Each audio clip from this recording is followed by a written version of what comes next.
All right. So first, I have 7 children. Yeah. So I mean, the things I've been sharing today is what I share with my own kids, and it's I start off with fentanyl, but then I get into gateway drugs because nobody goes from chocolate candy to fentanyl. It's usually a gateway situation happening there. So, um, and then please stop me at any time if somehow you can't hear or if you want me to repeat something. But I'll try to get to the presentation within about half an hour, and I'm then not we can. hearing sound anymore. Anybody else having that problem?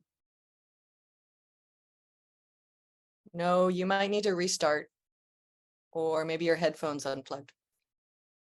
Sorry, go ahead. No, that's good. Yeah. So just that's a good example of please interrupt me. Don't go 20 minutes without sound now. So like I said, I have 7 kids that interrupt me all the time. So we're used to it. But yeah, so this is a big concern, right? So, about maybe 20 years ago, I was involved in a meth task force.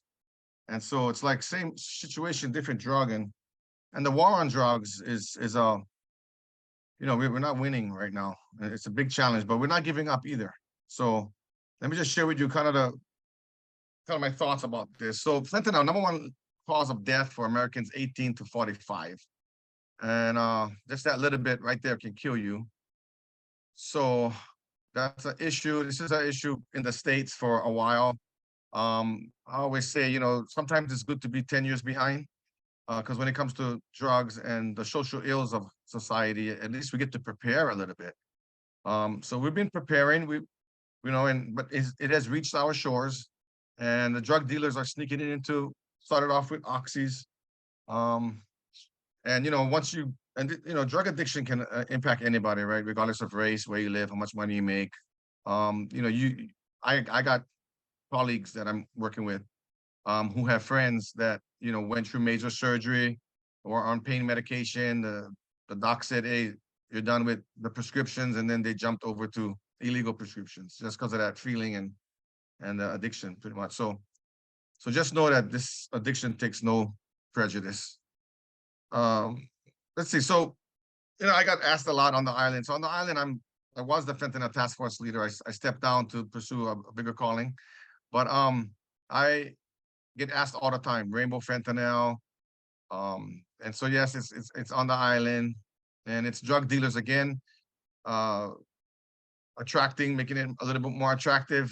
Some say they want people to know that these are fentanyl pills and different from oxys. So those who are addicted to it, at least because some people want fentanyl, some of those who are using.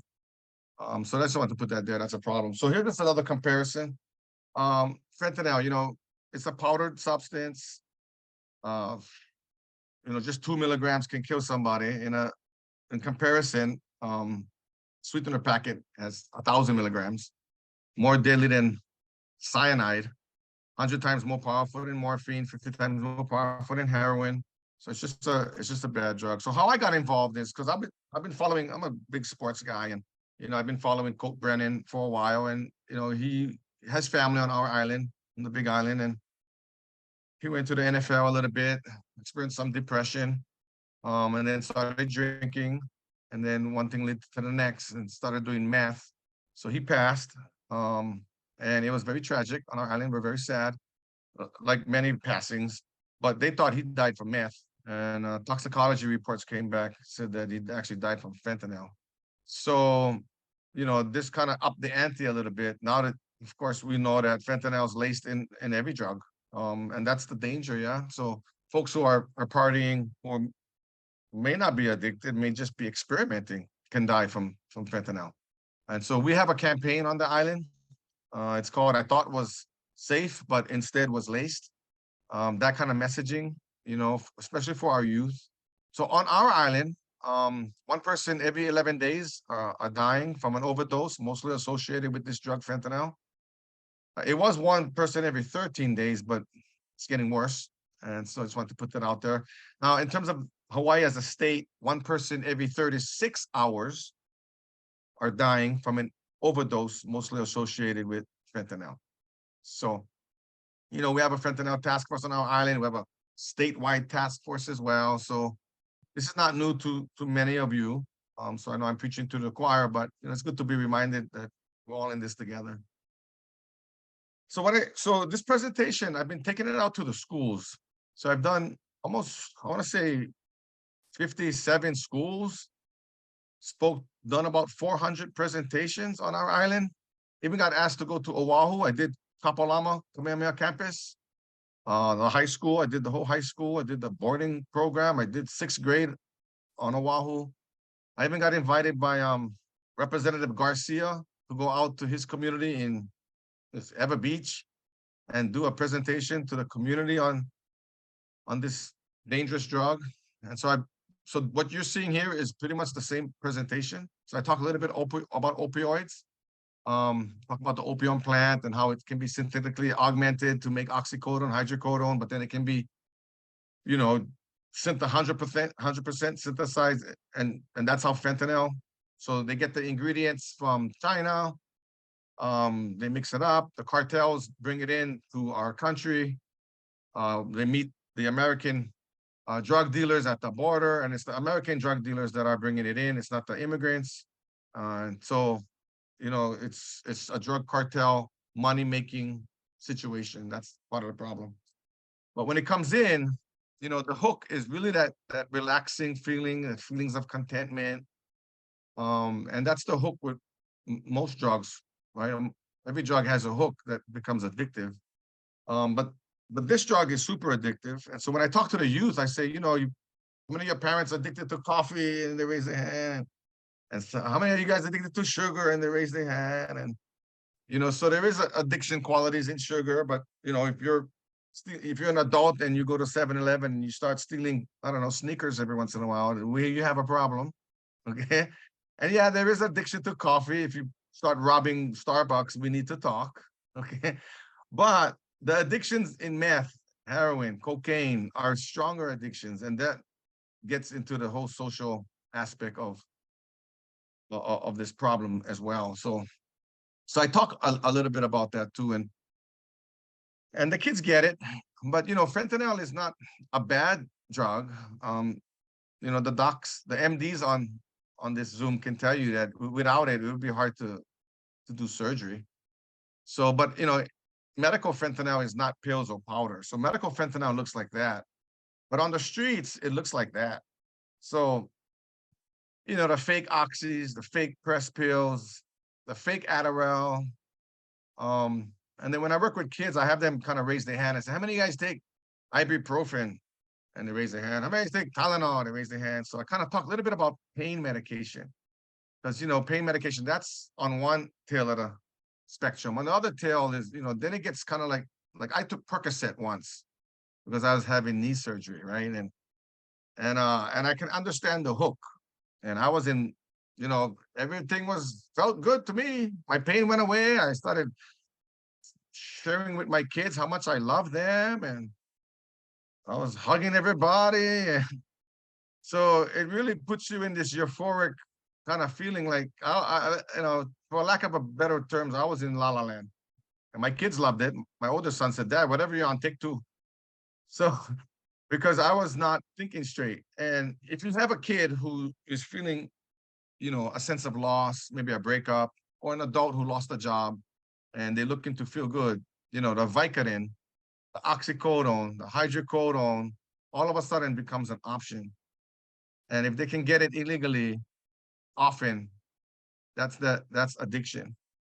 So that's what I'm trying to. Where they can get it illegally. Yeah, they can get it. Oh yeah, I know for sure. Yeah. Let's expose these illegal drug dealers. Pam Brasher says persistent postoperative opioid use. I said that wrong. Persistent postoperative opioid use, PPOU, is now considered a surgical complication. Kimo, you are correct. No one is exempt from being the statistic. Opioid-free options are available for surgery and after in treating acute surgical pain. Most people are now aware of this. That's great. Yeah, thanks. Again, thank you, Kelly, for jumping in on that. Yeah, please use the chat feature because I'll finish this real quick and we can just have a talk back and forth. So how are you going to solve this problem? Well, let me show you here. So, first, just kind of in perspective. So it's a supply and demand issue, right? So, we don't have, as health professionals, we don't really have control over the supply. You know, that's like the FBI, Homeland Security, the police, and we work real closely with them, our task force. So just in perspective, on the Big Island, they were confiscated 50, or in the state, they confiscated 53 pounds of fentanyl. Our island was responsible for 30 pounds of that 53. So that's why our island had a big focus on getting to this issue quickly. So we mobilized quickly, and we have this task force for about almost a year and a half now, almost 2 years. And it's very inclusive, it's very dynamic. They meet monthly. We get updates on how many overdoses on our island. We get updates on what the FBI and our police are doing. Where's the next big drug boss? We get data on how much times Narcan was used right after a drug bust. Usually we see a correlation between the police going in and making some drug bust and then the decrease in the use of Narcan. So this kind of approach we feel is what's going to be needed. That's just to put it in perspective. Now, if it takes 2 milligrams to kill somebody, 30 pounds would kill all of us at least 6 times. So what do we do then? Well, we feel we cannot control the supply, but we can decrease the demand, right? And so we got to do that through education, because we're not going to incarcerate ourselves out of this problem. We've tried that. We're not going to even treat ourselves out of this problem because we don't have enough treatment providers. And we cannot bury ourselves out of this problem either. United States, we have an addiction problem. That's why I tell people, welcome to the United States of addictions. You know, United States, our population is about 5% of the world's population, but we consume over 75% of the world's drugs. So we have a drug marketing problem. And the only way, one of the best ways is to just let kids know the truth about drugs. So instead of saying no, just say no, like Nancy Reagan, you know, I was raised with just say no, you know, with the egg and they break it and that's your brain on drug. Well, that didn't stop my drug use. That just made me hungry. Okay, so we got to replace the word no with the word KNOW, because knowledge is power, and with youth, knowledge is a superpower. So I talk about fentanyl as a gateway. Again, hardly anybody goes from chocolate candy to fentanyl. There are accidents, true story, but they usually start off with alcohol, because most of the deaths on our island and statewide, and I can't even say nationwide, is from somebody already addicted to a drug, cocaine, meth, heroin, right? And then it's being laced, fentanyl is being laced in that, and then they dying. And so, but you look at what started meth, cocaine, heroin, alcohol. So alcohol addiction is strong, and the brain doesn't care. See, the brain doesn't care what flavor the ice cream. It's going to get addicted in the same way. So the hook is the catch. And when I talk to kids, I say, you know, it doesn't matter if it's alcohol or whether it's tobacco, you know, like with nicotine, right? So the problem with drugs, what makes it addictive, in my understanding of neurobiology, is that our brain already has those chemicals to make us relax. Like our brain has a lookalike to an alcohol component. Our brain has a lookalike to a nicotine chemical. So what happens is our brain will stop producing that chemical, right? The dopamine reward system will be like, hey, if you're going to get it from the outside, this is our brain talking. Hey, if you're going to get it from the outside, then guess what? I'm not going to produce it, okay? And then it stops producing it. And then when it stops producing it, then you want it because you don't want to feel sad, depressed, anxious. So that wanting it is called craving. What is that called? Craving. Thank you. So that's the craving, right? So that's how the brain works. So addiction is a brain disease, really.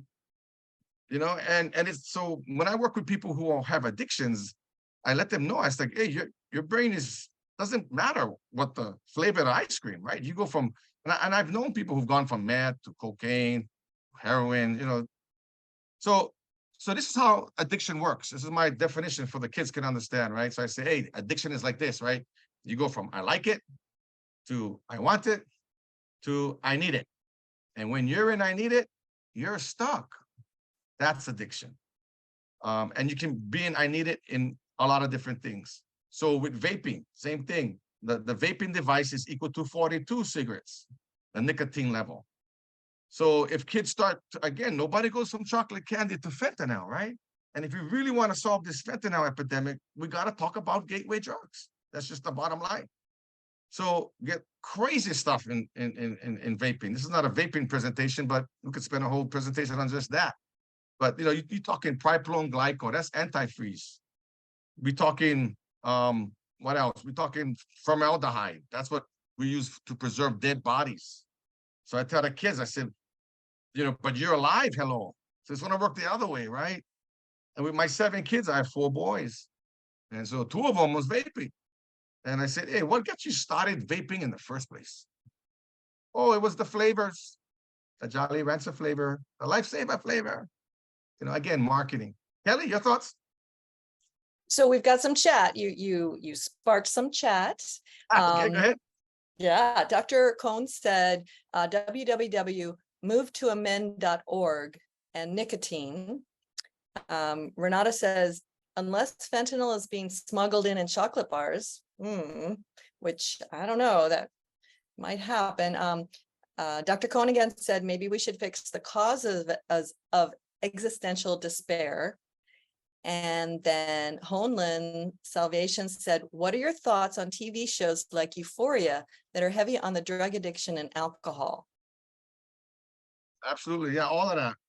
Again, it's all marketing too. So yeah, I mean, if you really get at the root cause, going to Dr. Cohn's message, I mean, it is despair. I mean, when folks are, if it's not experimentation just to have fun, then it's experimentation to eliminate that despair.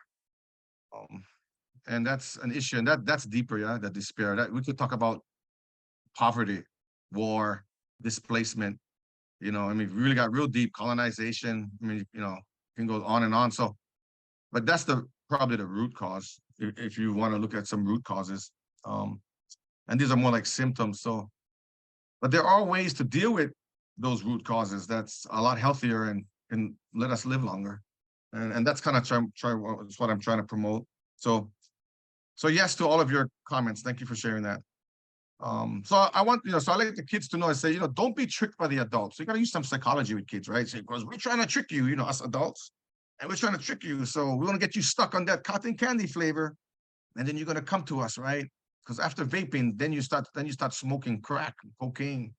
I talk a little bit about marijuana because our island, well, let's just say the whole state, medical marijuana. I just want folks to know too that, yeah, it can be used as medicine, but it's also addictive.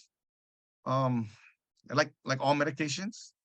And so, for a kid to use it recreationally, I don't think it's healthy, actually. And so, because it's just a gateway, it's a gateway as well. But again, if it's used under a doctor's oversight and it's for a specific reason, then I think that's okay. But again, 80% of the problems that I see with youth who are addicted to marijuana is not under a doctor's supervision. So, and it's not because they want to sleep or have anxiety or have back pains. But I want them to know. So I kind of go over this with them, and I talk about tar and the dangers of carbon dioxide. And once you light it, that carbon dioxide can kill you, just like it does if you just fall asleep in a car. And that we do have carbon dioxide poisoning as well. So folks don't really know how people die from a fentanyl overdose. So kind of when I look at this slide, it reminds me of what to share. So carbon monoxide poisoning is kind of like you just fall asleep. You think you're sleeping, but instead you're dying. Same thing with a fentanyl overdose. That's why it's so dangerous. Like your heart beats 60 beats a minute. All of a sudden it starts beating less, and you start getting tired and you fall asleep. But again, you think you're sleeping, but instead you're dying. So you cannot save yourself. Now with a meth overdose or a stimulant overdose, your heart's beating, I don't know, 200 times a minute. At least something's wrong. You can get to the doctor maybe.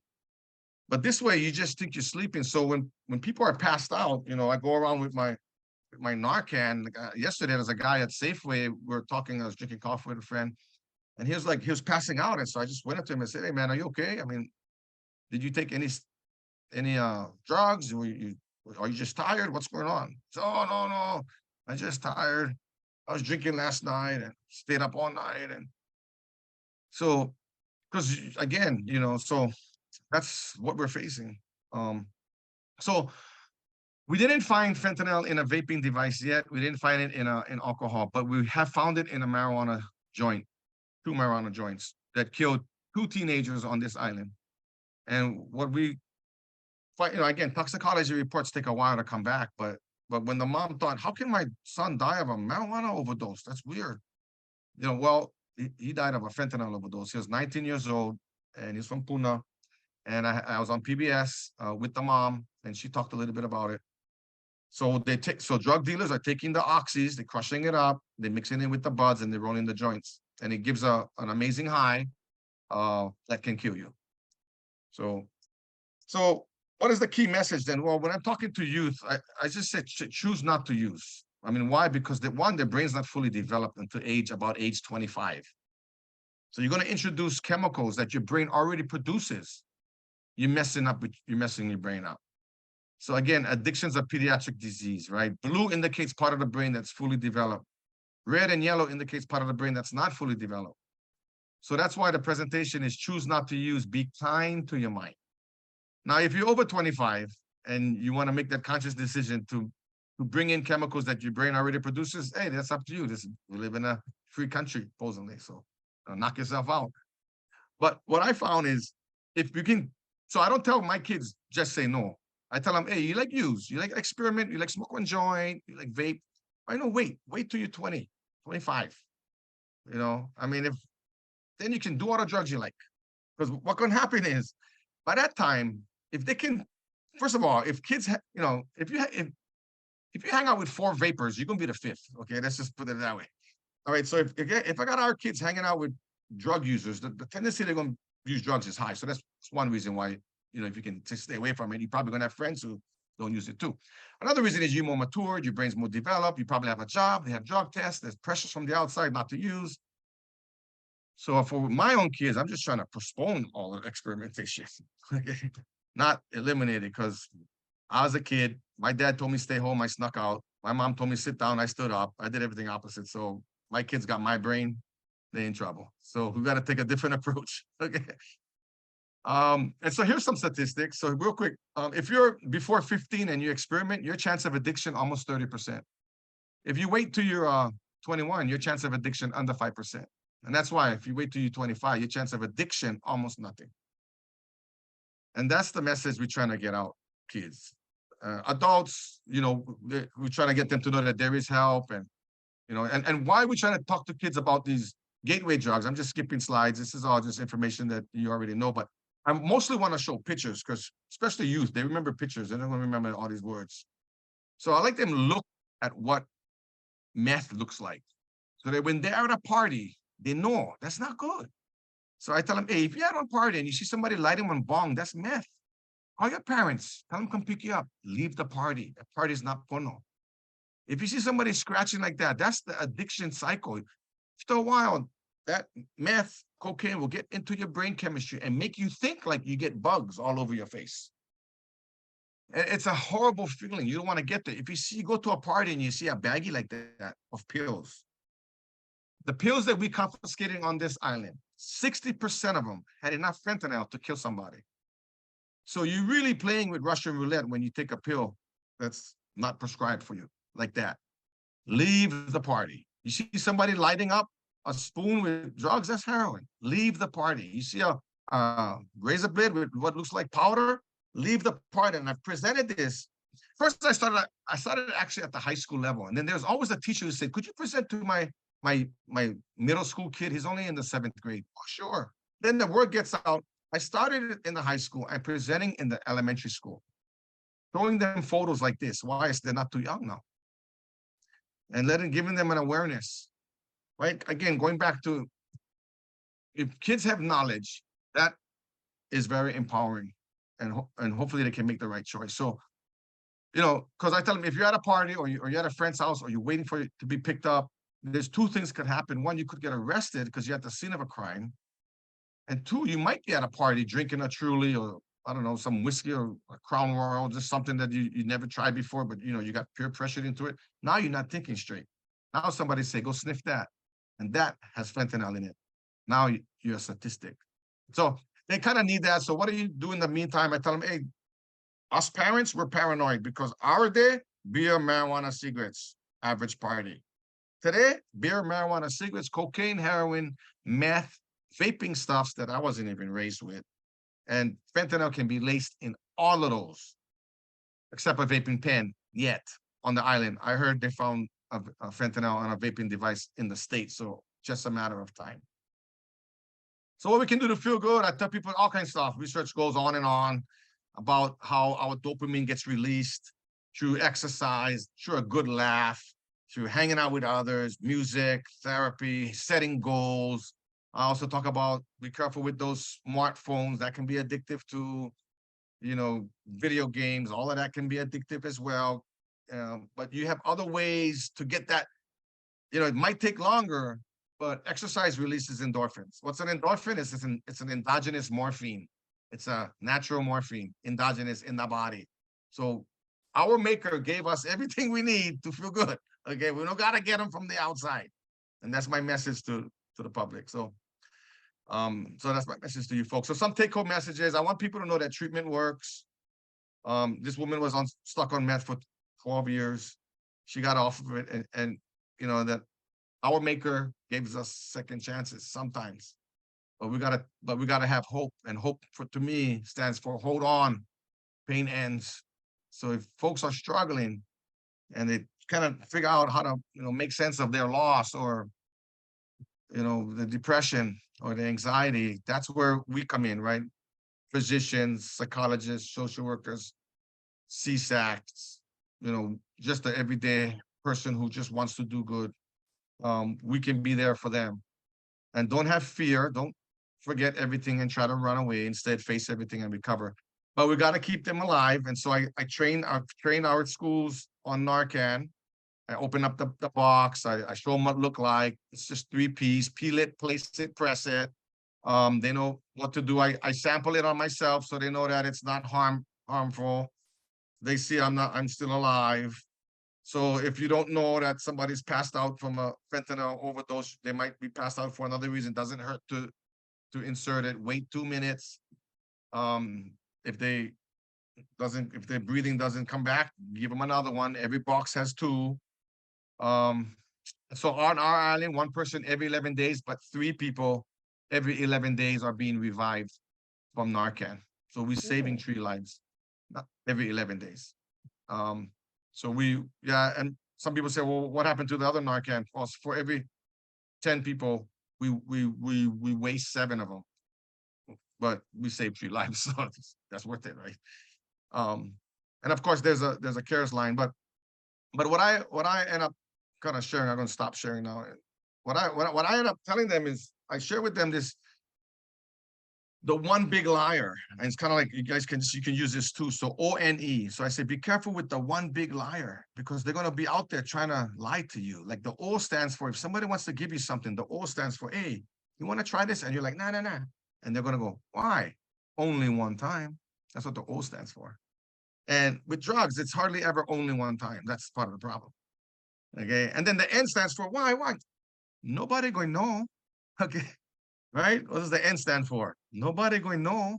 And the E stands for everybody's doing it. Oh, come on now. Not everybody's doing it. So that's the pressure that our kids, our youth, even adults are feeling when drug dealers try to get their customers. They lie to them. Only one time, nobody gonna know, everybody's doing it. So we want to give our youth and adults this information. Again, information is power. So now when they're out there and they're at a party, they say, hey, buddy, let's try this. Oh, nah, and I'm like, why? Everybody doing them. Oh, now you sound like the one big liar that Dr. Kimo told me about. Oh, it's right. And then so they start thinking, right? Oh, cause nobody gonna know. Oh, nobody gonna know. That's what Dr. Kimo said. Everybody gonna know. Right? And only one time? Oh, hell no. I don't like Dr. Kimo said it's hardly ever only one time. You can get stuck on the first try. So no. And I'm like, thank you. That's where we want to get our kids at, because we're not going to treat ourselves out of this epidemic. It's fentanyl today. Tomorrow going to be carfentanil. 20 years from now, going to be some other crazy drug. We got to educate our kids and give them options. And so I know but I wanted to take a little different spin on it. And now I'll turn it back to Kelly for a Q&A. Kelly, take it away. Yeah, we got chats. Well, I was impressed. So Palau has outlawed or banned e-cigarettes. And Wow. so that's impressive. So let's see. Carmel says colonial trauma, when you were talking about the things that can make people feel this way. And historic trauma, I mean, is colonial trauma. And I honestly we don't know how it is passed down from generation to generation, but it is, right? So let's see. Carmel says this is a harm reduction approach. Taryn has what she says might be a dumb question, but we know there are no dumb questions. So why are these drugs being laced with fentanyl? What do the drug dealers get out of it? I've had this question too, but is it Yeah. cheaper? Well, first, it is cheaper. It gives you a bigger high for cheaper. But also, when somebody's stuck on drugs, you got to remember now, addictions is tough. I mean, if people could just stop, it wouldn't be called addictions. Okay. So the reason they don't stop is because of the withdrawals. I mean, it sucks. It's almost close to they just want to kill themselves already. So they're looking for something to take away those withdrawals. So they want it to be strong, not strong enough to kill them, but strong enough to take away the withdrawal. So they want somebody who's going to give them that. These are the ones who are looking for that, right? But somebody who's on cocaine, meth, heroin, and they sneak fentanyl in there, that's because it makes that drug more potent, and it can get the user to be addicted more faster and get the high even to be better. And they don't seem to care about the new users, the novice no. users who die. No. I mean, And the person who dies, you would think it would decrease their popularity. It increases Right. their popularity. It makes them more popular. Because Oh. drug dealers, see, my brother's addicted to alcohol, the other was addicted to meth. So for me, it was, my dad said, whatever they do opposite. And so they went to jail, I went to college. But the thing is this, they learned from it, and they said that it's hard. It's hard to get into the mind of an addicted person. They never thought it would ever happen to them. So somebody who's dying is, oh, that's not gonna happen to me. I'm invincible. I can handle. You know, so it's like you have that mindset plus the fact that they want that drug that withdraws just to be away. And you see, here's the deal: like once the brain says, "Hey, if you're gonna get it from the outside, I'm not gonna produce it anymore." That's true story. It's not gonna produce it, so you got to get it from the outside. That's the craving. That's the addiction. But the brain is like it doesn't trust you, so it takes like 3 weeks to 3 months to 6 months to maybe a year, depending how strong the addiction. For the brain, be like, "Oh, okay, I see. You're not gonna get it from the outside. All right, I'll start producing it then." And then you start to get the release from that, and then you start to feel happy naturally, or but that's why somebody who's in an addiction, they need support, they need love, they don't need ridicule, shame, guilt. They need hugs. It's like, hey, you have a brain disease, we can get you this one day at a time. In fact, my brother, he'd always say, the one who was drinking, he'll say, "Oh, tomorrow I'm gonna drink." And then comes tomorrow, and he would say, "Oh, tomorrow I'm gonna drink." And he'll say, "Tomorrow, oh, tomorrow I'm gonna drink. Oh, tomorrow I cannot wait for drink." And he'll say that every day. 23 years later, so everybody has their own way of getting one day at a time, So long answer to a question, but there you go. Kelly, to you. Oh, that was good. Okay, so Pam says adverse childhood experiences, ACEs, and social determinants of health are a factor, but no one is exempt. I gotta just agree with that. And that All right. goes to the desperation. How did Dr. Cohn say it? The desperation, where'd it go? The existential despair, Yeah. I mean, that all leads into it.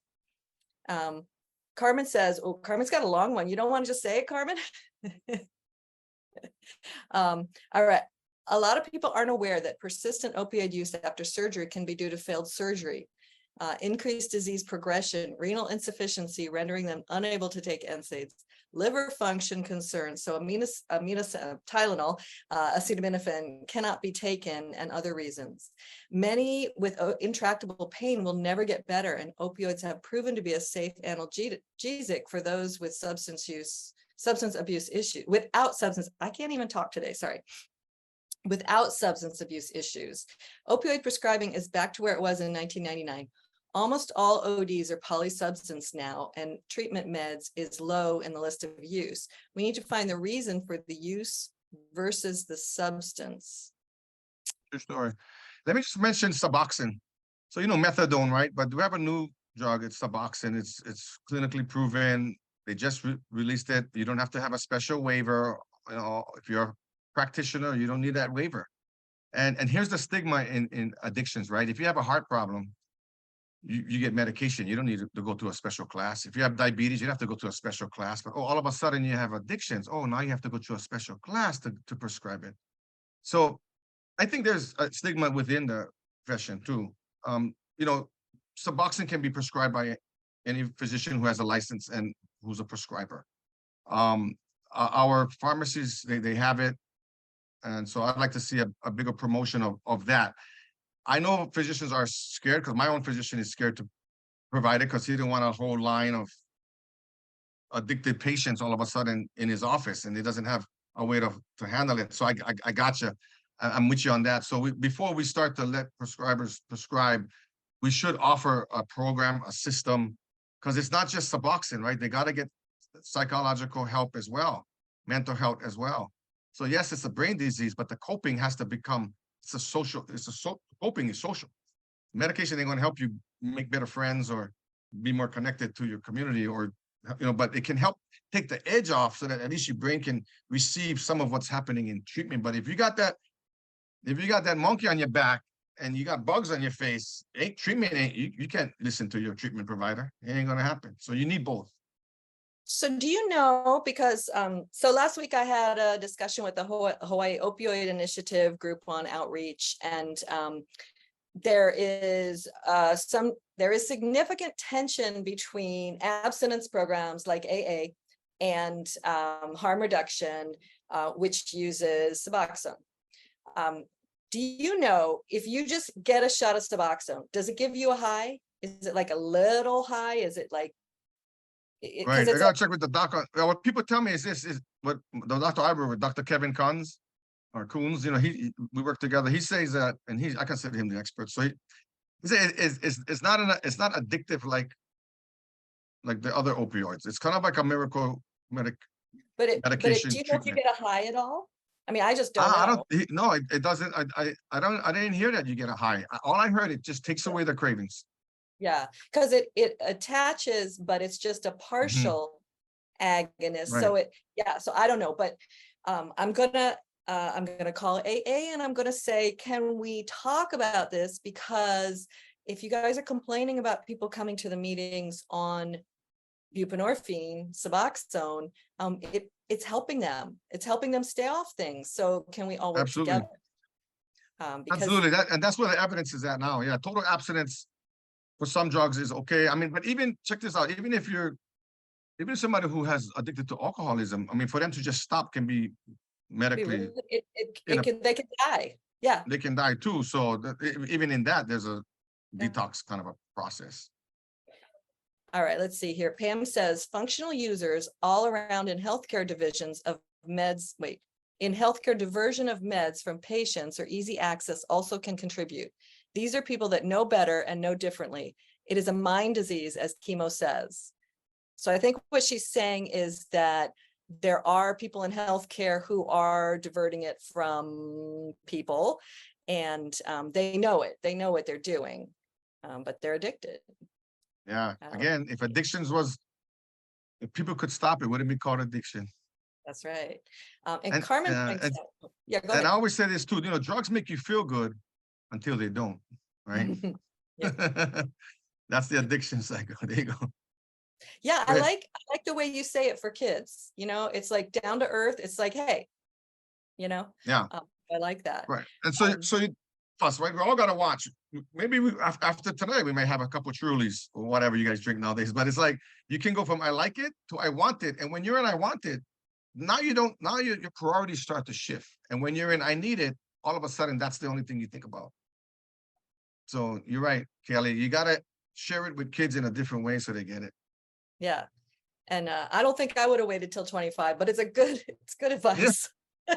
Actually, I shoot for 25, but if you can wait till 19, I know, high school, 21, 20, the longer you wait. Yeah. Right. Let's see. So many doctors won't even touch Suboxone, even though the X waiver is lifted. Now, I got to tell you something. they're requiring all of us to do 8 hours of training. So it's a freebie Still? to everybody. No, but everybody has to do the training, not just if really? you want the X waiver. Everybody, this is the first thing that they have made everybody have to do.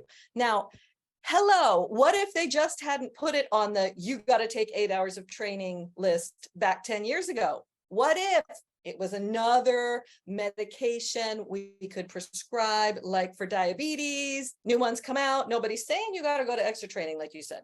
For this, something could have helped and stopped millions of deaths. No, you got to do 8 hours training. So anyway, we got to do 8 hours training anyway. We might as well prescribe it. But I know there's this tension with, oh, what level do you start at and stuff like that. And oh, I guess people are in AA groups falling asleep because they're on too much.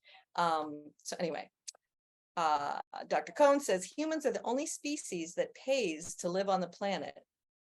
I don't know what to say about that. You want to say it? No. We pay in a lot of ways. Oh, we pay with cash. Oh, we That's pay the with cash. problem. Everything, when money is more important than people, Yeah. this is what you get. Yeah. Yeah, That's a this good is point. totally true. Yeah. And we're having a chat discussion about medications after surgery. And this is really important because can we use lidocaine, magnesium, low dose ketamine? Oh, I don't know this one, Precedex. Many prescribers overprescribe opioids for acute pain. These practices are often learned by their senior residents and based on preferences of their staff. Hawaii does not have policy or state regulations on prescribing.